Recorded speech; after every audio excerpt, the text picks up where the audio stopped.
सबसे पहले आप सब मेरे साथ नारा बोलेंगे। मैं कहूंगा सरदार पटेल, आप कहेंगे अमर रहे, अमर रहे। सरदार पटेल, सरदार पटेल, सरदार पटेल। आज पूरा देश सरदार साहब की जन्म जयंती मना रहा है। आज जो हिंदुस्तान में हम एक तिरंगे झंडे के नीचे कश्मीर से कन्याकुमारी, अटक से कटक, हिमालय से लेकर के सागर तक जो एक हिंदुस्तान देख रहे हैं, एक तिरंगे झंडे के नीचे हिंदुस्तान देख रहे हैं, उसका श्रेय सरदार वल्लभ भाई पटेल को जाता है। अंग्रेजों ने देश छोड़ते समय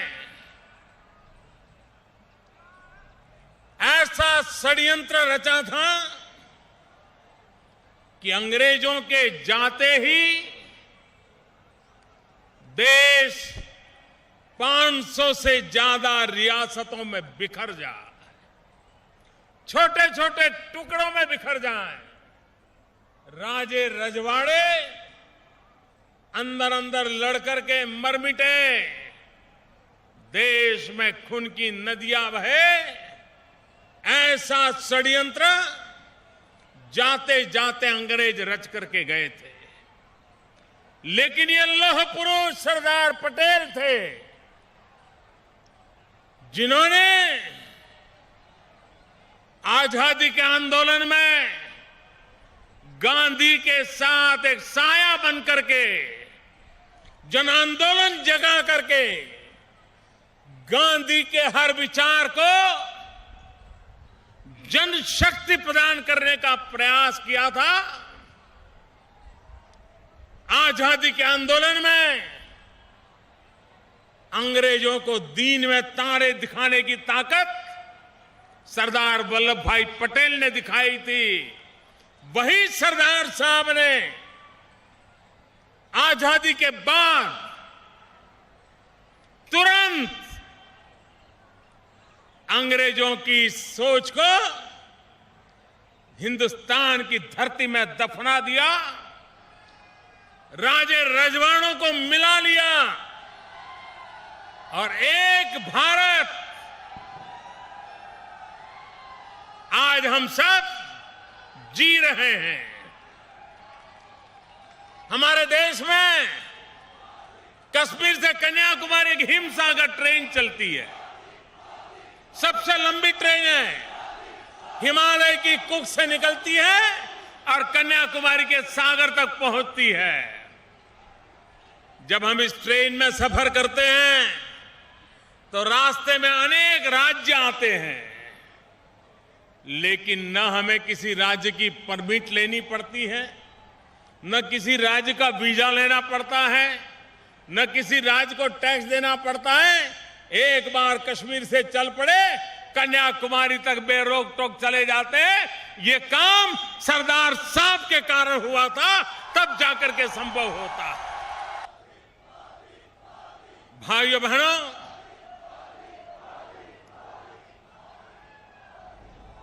आप मुझे बताइए, हिंदुस्तान को ताकतवर होना चाहिए कि नहीं होना चाहिए? हिंदुस्तान को अधिक मजबूत होना चाहिए कि नहीं होना चाहिए? हिंदुस्तान ने दुनिया में अपना लोहा मनवाना चाहिए कि नहीं मनवाना चाहिए? क्या दुनिया भारत को स्वीकार करे, ऐसा हिंदुस्तान होना चाहिए कि नहीं होना चाहिए? भाइयों बहनों, ये सपना 125 करोड़ हिंदुस्तानियों का है। यहां मेरे सामने एक प्रकार से लघु हिंदुस्तान है। हर भाषा भाषी लोग मेरे सामने हैं। हर किसी का सपना है हिंदुस्तान मजबूत होना चाहिए, हिंदुस्तान ताकतवर होना चाहिए, हिंदुस्तान बलवान होना चाहिए, हिंदुस्तान सामर्थ्यवान होना चाहिए, हिंदुस्तान समृद्ध होना चाहिए। लेकिन भाइयों बहनों, ये सपना पूरा करने की पहली शर्त है हिंदुस्तान में एकता होनी चाहिए।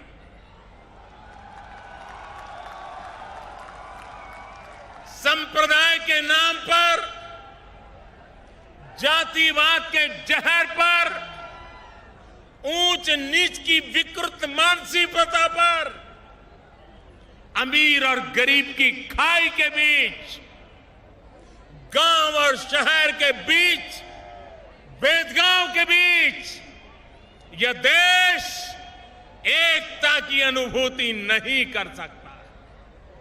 और इसलिए मेरे प्यारे भाइयों बहनों, सरदार पटेल की जन्म जयंती पर एकता का ही संदेश जिस महापुरुष ने अपने सामर्थ्य से, अपने बौद्धिक कौशल्य से, अपने पॉलिटिकल विल से देश को एक किया, हर हिंदुस्तानी ने भी राष्ट्रभक्ति की भावना से भारत की एकता को मजबूत बनाने के लिए अपनी अपनी जिम्मेवारी निभानी चाहिए। देश को तोड़ने के लिए, देश में बिखराव पैदा करने के लिए, देश में अंतर्विरोध जगाने के लिए ढेर सारी शक्तियां काम कर रही है। ऐसे समय एकता के लिए जागरूक प्रयास करना आवश्यक होता है, सतर्क रहना आवश्यक होता है। हमें जोड़ने वाली जितनी चीजें हैं उनका बार बार स्मरण करना आवश्यक होता है। ये भारत माता, इस भारत माता के गले में 125 करोड़ हिंदुस्तानी रूप फूलों की माला सजी हुई है। 125 करोड़ देशवासी पुष्प के रूप में ये माला से बंधे हुए हैं और ये 125 करोड़ पुष्पों को जोड़ने वाला जो धागा है वो धागा है हमारी भारतीयता की भावना। हमारी भारतीयता की भावना, ये भारतीयता की भावना का धागा 125 करोड़ हृदयों को, 125 करोड़ मस्तिष्क को, 125 करोड़ जनसंख्या को मां भारती की माला के रूप में परोते हैं। और इन 125 करोड़ पुष्पों की सुगंध, इन 125 करोड़ फूलों की सुगंध, ये सुगंध है हमारी राष्ट्रभक्ति। ये राष्ट्रभक्ति की महक हमें हर पल ऊर्जा देती है, प्रेरणा देती है, चेतना देती है। उसे बार बार स्मरण करते हुए देश में एकता और अखंडता का माहौल बनाने के लिए हमें संकल्पबद्ध होना है। मेरे प्यारे नौजवान साथियों, आज 31 अक्टूबर दिल्ली की धरती को, देश की जनता को भारत सरकार की तरफ से एक बहुमूल्य नजराना मिलने वाला है। अब से कुछ ही समय के बाद मैं दिल्ली में सरदार साहब के जीवन पर एक डिजिटल म्यूजियम का लोकार्पण करने वाला हूं।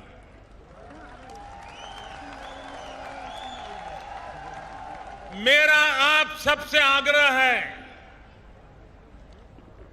कम से कम 2 घंटे निकाल करके, कम से कम, ज्यादा तो पूरा दिन निकाल सकते हैं, हफ्ता निकाल सकते हैं, इतनी चीजें वहां देखने जैसी, समझने जैसी, अध्ययन करने जैसी है। प्रगति मैदान के पास में ही ये परमानेंट डिजिटल म्यूजियम बना है। आजादी के इतने सालों के बाद, सरदार साहब की विदाई के इतने वर्षों के बाद, आज दिल्ली में सरदार साहब को इस रूप में प्रस्तुत किया जा रहा है। काश ये काम 40, 50, 60 साल पहले हो जाता, लेकिन पता नहीं क्यों नहीं किया गया। न करने वालों का जवाब इतिहास मांगेगा। हम तो कुछ करके गुजरे, इसी एक भावना को लेकर के चलना चाहते हैं। सरदार साहब के एकता के मंत्र को जीवन का सहज हिस्सा बनाने के लिए, हर भारतीय का सहज स्वभाव बनाने के लिए आज मैं उसी कार्यक्रम में एक नई योजना लॉन्च करने वाला हूं। एक भारत श्रेष्ठ भारत। वो योजना भी देश को एकता को बल देने वाली योजना होगी। वो उस प्रदर्शनी के लोकार्पण के समय आज मैं उसको भी लॉन्च करने वाला हूं। मैं फिर एक बार पूरे देश में ये जो रन फॉर यूनिटी, एकता के लिए दौड़, 31 अक्टूबर से पूरे सप्ताह भर हिंदुस्तान के भिन्न भिन्न कोने में आयोजन किया गया है। मैं देशवासियों से आग्रह करूंगा कि हमें सरदार साहब को कभी भूलना नहीं चाहिए। हमें सरदार साहब के एकता के मंत्र को कभी भूलना नहीं चाहिए। हम जैसा हिंदुस्तान बनाना चाहते हैं, वो हिंदुस्तान बनाने की पहली शर्त है देश की एकता, जन जन की एकता, हर मन की एकता, हर मन का एक संकल्प हमारी भारत माता महान बने, उसको लेकर के आगे बढ़ना है। मैं फिर एक बार आप सबको इतनी बड़ी संख्या में, वो भी दिवाली के त्योहार के बीच, आपको पाकर के सचमुच में आनंद की अनुभूति करता हूं। बहुत बहुत धन्यवाद। माननीय प्रधानमंत्री जी से निवेदन है कि कृपया हम सबको राष्ट्रीय एकता दिवस की शपथ दिलाएं।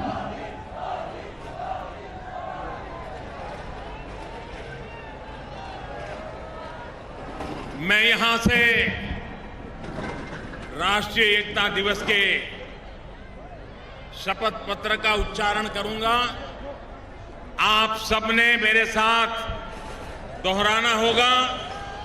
मेरा आग्रह रहेगा कि आप ऊपर की तरफ दोनों हाथ जोड़ करके खड़े रहें।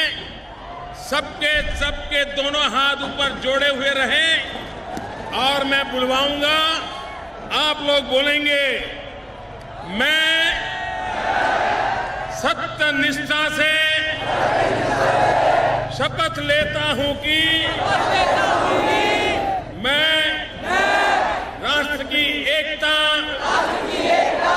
अखंडता और सुरक्षा बनाए रखने के लिए स्वयं को समर्पित करूंगा और अपने देशवासियों के बीच यह संदेश फैलाने का भी भरसक प्रयास करूंगा। मैं यह शपथ अपने देश की एकता की भावना से ले रहा हूं, जिसे सरदार वल्लभ भाई पटेल की दूरदर्शिता, एवं कार्यों द्वारा संभव बनाया जा सका। मैं अपने देश की आंतरिक सुरक्षा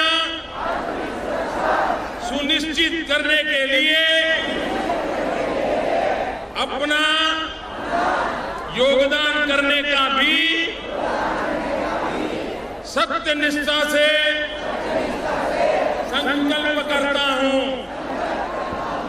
भारत माता की, भारत माता की। रात में मला वाह, मला चमक रहे आज आप।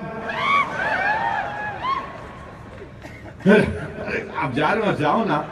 नहीं, मैं जाता हूँ, मला ठहरता हूँ, देखता हूँ क्या हो रहा तमाशा।